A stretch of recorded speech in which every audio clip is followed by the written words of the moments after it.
8% mortgage rates. So the mortgage rate isn't at 8% right now, but it's been higher. Right now, the rate's just a little bit above 7%, which sounds insane if you're remembering the 3% rates that we had during COVID. Now, I will say this: rates should have never got to 3%. That was, an aberration.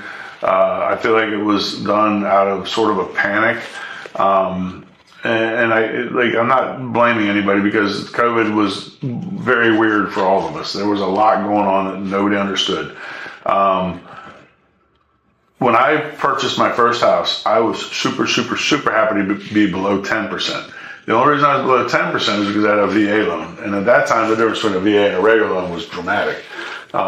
If you happen to have VA availability, just so you know, the rate's generally a decent little bit lower on a VA, just because it's part of the benefit of a VA.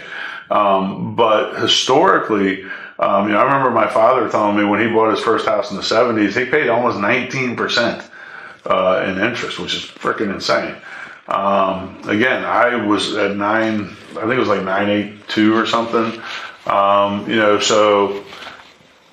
And I don't think, by the way, that rates are going to get to 8% either. I mean, that's, I think we're pretty much at the sort of nadir of where we'll be. I believe they will come down. We've talked about inflation and some other economic stuff in some of these other videos. That all plays a factor in it. But, I truly believe that by the end of, not even by the end of this year, probably by the end of the summer, we'll see rates starting to come back down again. I don't know how quickly they'll come down. But in a historical context, rates of 6 or 7% are not very unusual at all. That's, that was, again, if you're coming from, the 80s or 90s, early 90s, then you're like, oh, that's great, 7 or 8, right? It's just the current recent context. Now, there are also ways to lower that rate. I mean, there's buy downs, there's certain things, there's temporary buy downs. One of the programs that we use when we're helping people to buy houses, is we'll try to get a 2-1 buy down or even a 3-2-1 buy down concession from a seller, and that brings your rate down, either 1 or 2 points or even 3 points the first year, 2 points, 1 point. Obviously, it rolls back eventually to what today's rate is.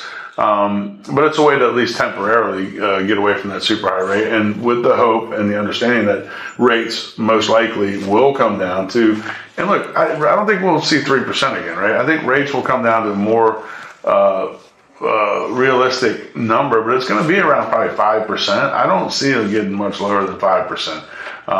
We were at 5% for a long time, held steady there.